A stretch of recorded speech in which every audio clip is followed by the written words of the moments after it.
moi, c'est Thelma, j'ai 21 ans. J'ai donc une ponette D qui s'appelle Caprice, qui a 13 ans bientôt et qui est très émotive et pleine de surprises, d'émotions et de sensibilité avec qui je galère plus ou moins depuis 2 ans. Mais ça va mieux, on travaille beaucoup toutes les deux. Donc mon projet professionnel, là tout de suite, ce serait d'ouvrir mon entreprise de comportementaliste pour pouvoir aider les propriétaires avec des chevaux qui ont des problématiques de comportement. Et du coup, passer mon BPGEPS pour pouvoir associer sport, équitation et comportement et montrer une nouvelle équitation possible. Voilà. Okay. Qu'est-ce que tu entends par nouvelle équitation? Et montrer qu'en fait, on peut avoir les mêmes résultats aussi bien en sport qu'en loisir sans contraindre le cheval et qu'on peut avoir une relation avec un cheval sans le soumettre, le contraindre et être avec plutôt que contre. Ok, super projet. Ouais. Du coup, est-ce que le mastermind t'a amené des clés pour aller vers ça? Alors, énormément. Déjà avec Caprice, parce que c'était quand même, ça reste, vu que c'est mon cheval qui a le côté affect, ça reste quand même la plus grosse problématique que j'avais. Et le mastermind, ça m'a vraiment apporté un vrai soutien au début, à un moment où j'avais plus de réponse, où je savais plus ce que je faisais, ce que je devais faire, est-ce que c'était bien, pas bien. Et le clicker training, ça a vraiment été une révélation. Et même du coup, par la suite, avec les chevaux avec qui j'ai pu travailler, avec lesquels je travaille encore aujourd'hui, le mastermind, pour moi, c'est plus qu'une façon de faire. C'est vraiment devenu une philosophie pour moi au quotidien. Tu pourrais nous décrire un petit peu ton avant-après avec Caprice, par exemple?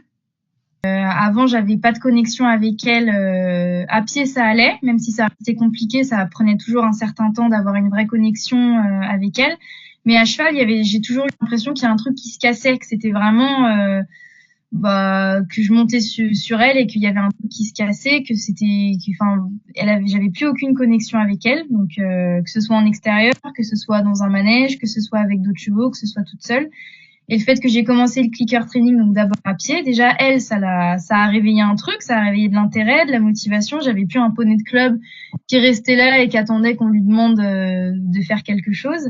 Et puis au fur et à mesure, donc à long terme, quand j'ai commencé à l'utiliser aussi avant les moments stressants à cheval, par exemple avant un concours, avant ce d'obstacle qui a toujours été très compliqué pour nous, puis à cheval, et c'est là qu'il y a vraiment un truc qui s'est libéré et que maintenant, au jour d'aujourd'hui, j'ai une connexion avec mon cheval. Ça peut toujours prendre du temps au début, mais je finis par l'avoir, et que ce soit à pied, à cheval, peu importe le contexte, on est un même corps au lieu d'être deux êtres pas connectés en fait. Super, voilà. C'est génial. Et qu'est-ce que tu as ressenti quand tu as commencé à vivre ça avec elle? Ça a été déjà un soulagement parce que je me suis quand même dit ok, donc on va y arriver, je vais voir le bout de cette aventure et puis on va en fait réussir à avoir une vraie relation et construire quelque chose de vraiment bien, parce que moi je m'attendais à galérer avec elle toute ma vie, toute sa vie, et que ça allait être compliqué et que ça allait être des remises en question constantes. Donc ça allait toujours, parce que avec un cheval il y a des remises en question de toute façon, mais maintenant je suis épanouie pour de vrai avec elle, je suis bien, on est bien, on a des solutions. Dès qu'on rencontre une problématique, j'ai la solution ou je la trouve rapidement parce qu'on a ce truc-là toutes les deux. Super. Ouais. C'est quoi une vraie relation du coup pour toi? Tu nous parles de vraie relation, comment tu définirais ça? Une vraie relation, donc je vais beaucoup me répéter sur le mot connexion, c'est vraiment établir un lien, c'est-à-dire qu'au lieu de, j'utilise cet exemple-là, monter un cheval de club par exemple qui est gentil avec tout le monde, il y a pas vraiment de connexion vu que le cheval est gentil. C'est peut-être un peu bête comme exemple, mais là par exemple avec Caprice, ce que j'appelle relation, c'est que même dans le regard, maintenant elle me regarde, il y a des eyes contact, il y a une vraie proximité aussi. Avant, l'affect physique, c'était compliqué pour elle parce qu'elle a aussi subi des maltraitances, mais même avec ça, la toucher, la caresser, ça a toujours été quelque chose qu'elle aimait pas. Au jour d'aujourd'hui, elle vient, elle me demande des caresses, elle colle sa tête contre moi. Quand j'entends relation, j'entends demander à l'autre, que ce soit dans les deux sens, demander de l'attention, demander une connexion en fait. Qu'est-ce qui t'a motivé à participer au mastermind du cheval? À quel moment tu t'es dit c'est bon, ok, j'y vais? Et bah, au moment où j'ai vécu un gros truc avec Caprice il y a quelques mois, bah, juste avant de commencer le mastermind, elle a attrapé la pyroplasmose et j'ai failli la perdre. Et à côté de ça, donc j'étais déjà en BPGEPS dans une structure humainement affreuse. Et aussi les conditions de vie de Caprice étaient vraiment pas idéales, ni les miennes d'ailleurs. Et en fait, je me suis rendu compte que j'avais même pas le temps donc d'avoir une relation avec mon cheval et même d'avoir le temps de lui donner ses médicaments. Donc j'ai tout arrêté pour elle. Et j'avais ce truc-là du comportement qui m'était resté depuis toujours, depuis un voyage aux États-Unis. Et en fait, je me suis dit, ça y est, je vais passer le pas. Je veux travailler dans le comportement, je veux travailler avec le cheval ou du coup avec là ou les propriétaires et je veux créer quelque chose en fait. Donc me voilà aujourd'hui. En chemin. Voilà. Ok. Quand tu as commencé le mastermind du cheval, assez rapidement, il me semble que tu as eu des résultats avec Caprice et les autres chevaux que tu as travaillé. Oui. Ça t'a fait quel effet quand tu as commencé à avoir ces résultats? Et bah, par exemple, je me souviens des premières séances où j'apprenais la politesse avec Caprice ou Belle, par exemple, donc les deux premiers chevaux avec qui j'ai commencé le mastermind. Et en fait, c'est impressionnant de voir, bah, je vais encore me répéter, la connexion que le cheval fait tout de suite à travers le clicker training, à travers le mastermind. Il y a vraiment un truc qui s'installe où le cheval, il est là, il est présent, il est avec nous et ouais, c'était avec Belle et Caprice les premières fois, ça a vraiment été. J'étais un peu estomaquée sur le coup. c'est assez impressionnant. Ok. Et est-ce qu'il y a des choses qui ont été au-delà de tes attentes dans la formation, dans le mastermind? Eh bah oui, parce que effectivement, je m'attendais et on les a eu les cours sur le comportement du cheval, sur savoir comment lire le langage corporel du cheval. Mais le voir en vrai, je trouve que ça n'a rien à voir que en visio ou que sur les vidéos qu'on a. C'est vraiment le concret. Enfin, moi, je trouve qu'il y a vraiment un truc au-dessus où quand tu vois vraiment le cheval se détendre, que tu entends les respirations ou le moindre mouvement d'oreille où tu sais que ça y est, ça veut dire que ça va. Ça, par contre, c'est un truc auquel je m'attendais pas, de voir vraiment le langage corporel, de savoir lire le langage du cheval. Du coup, le fait que ça fasse très longtemps que je l'ai et que j'anticipe tous ces mouvements de peur de tomber, de peur d'avoir un accident, de peur de tout et n'importe quoi, et c'est vraiment avec elle que j'ai commencé à dire ah ok, donc là elle lève l'encolure, il se passe ça. Ok, alors là ça bouge de 3 mm, ça veut dire que, et du coup je l'ai réutilisé avec les autres chevaux et super. T'as appris à la décoder. Voilà, c'est ça. Ok. Et est-ce que c'est quelque chose que tu faisais déjà avant le mastermind du coup, ou est-ce que le mastermind t'a donné plus de clés pour y arriver? Alors, je le faisais déjà, mais du coup, pas à ce point-là. Je savais, je vais dire un truc tout bête, je savais que oreille en arrière, ça voulait dire qu'il était pas bien, que lèvre pincée ou lèvre détendue. Enfin, je connaissais les trucs basiques, mais je connaissais pas tout ce qui était respiration, langage, enfin tout le reste en fait que simple décodage de l'humeur, on va dire. Est-ce qu'il y a quelque chose qui a changé pour toi pendant le mastermind, dans ta relation chevaux, dans ta technique, que tu auras envie de nous partager? Encore une fois, je vais remettre la relation de Caprice en avant.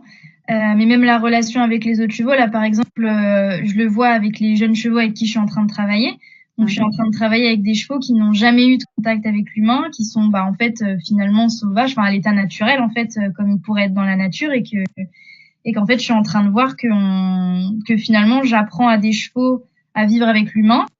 Je leur apprends aussi c'est quoi un humain, est-ce que c'est bon, est-ce que c'est mauvais, est-ce que et comment et le mastermind je le vois dans le sens où ce que j'ai pu voir dans les écuries avant, les débourrages faits aux jeunes chevaux où je vois tout de suite un cheval brisé qui est justement contraint comme je disais au tout début de la vidéo. Là maintenant avec les jeunes chevaux, j'ai un résultat 1000 fois plus rapide et 1000 fois plus positif. J'ai une connexion avec le jeune poulain, même peu importe les éléments de l'environnement qui peuvent lui faire peur ou cette confiance qu'il n'a pas encore envers l'humain. Et je le découvre beaucoup avec eux. Voilà. C'est super. C'est des belles expériences de travailler avec des jeunes tout verts. Oui, c'est ça. Ok. Et d'après toi, donc tu nous as parlé du clicker. Est-ce qu'il y a d'autres choses que tu as appris dans Mastermind qui t'aident à arriver à cette relation avec ta jument, avec les jeunes chevaux? Et redescendre les attentes. c'est un truc que je faisais pas du tout au début, que j'étais un peu comme tous les cavaliers de manière générale, c'est qu'il y avait il y avait un certain objectif à atteindre, il fallait qu'il soit atteint de toute façon, et peu importe, enfin, j'exagère, mais peu importe les conditions, il fallait que ce soit acquis. Et moi-même, je me suis retrouvée à contraindre Caprice ou à contraindre d'autres chevaux pour atteindre ce que je voulais atteindre, alors que en fait, il suffit juste de prendre le temps, de rabaisser ses attentes, et le lendemain, en fait, on a le résultat qu'on voulait, voire plus. Donc, quelle est la différence en fait entre comment étaient les chevaux avant avec toi et comment ils sont maintenant? Et ben là, je vais te parler d'énergie. Okay. C'est-à-dire qu'avant, quand j'allais voir un cheval, donc j'ai toujours été hyper connectée à l'animal et hyper proche. Maintenant, et Caprice me l'a appris encore une fois, je m'approche plus en me disant bah c'est un cheval, j'aime les chevaux, je vais le caresser parce que j'ai envie de le caresser. Mais maintenant, je les laisse me sentir, je les laisse m'approcher, je les laisse analyser. Et moi aussi, j'analyse avant d'établir un contact. Chose que du coup je faisais pas avant. Avant je faisais comme n'importe qui. Il y a un cheval, c'est cool, j'y vais, alors que bah l'animal est pas forcément consentant. Donc ouais, là ce qui a changé, c'est vraiment mon approche finalement, et aussi on pourrait aussi parler du consentement animal aussi tout simplement. T'as pas encore fini ton parcours et ton accompagnement dans le mastermind du cheval. Est-ce qu'aujourd'hui tu te sens les clés justement pour pouvoir accompagner d'autres personnes dans cette approche-là avec leurs chevaux?